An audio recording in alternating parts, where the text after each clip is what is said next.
আজ মহাপঞ্চমী। এই পঞ্চমীর দিনে বিভিন্ন পুজো মণ্ডপে প্রতিমা এসে উপস্থিত। এখন থেকেই সাজো সাজো রথ গ্রাম থেকে শহরে।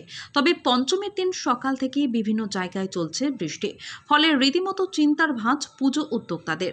সেই রকমই পূর্ব মেদিনীপুরের পাঁশকুড়ার গোগ্রাস কেশববার তরুণ তীর্থ ক্লাবের পুজো উদ্যোক্তাদের রীতিমতো কপালে ভাঁজ। কারণ মহাপঞ্চমীর দিন থেকেই চলছে মাঝে মধ্যেই বৃষ্টি। বেশ কয়েক লক্ষ টাকা ব্যয় করে করা হয়েছে মণ্ডপ এবং প্রতিমা। প্রতি বছরই হাজার হাজার মানুষ ভিড় জমায় এই পুজো মণ্ডপে।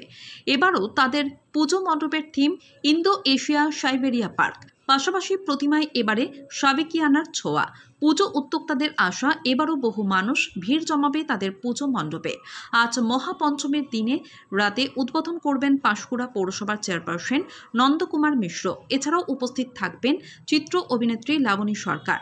সব মিলিয়ে পঞ্চমীর দিন সকাল থেকেই এখন রীতিমতো জমজমাট পাঁশকুড়ার অন্তর্গত গোগ্রাস কেশববার জিকে তরুণ তীর্থ ক্লাবের পুজো মণ্ডপ।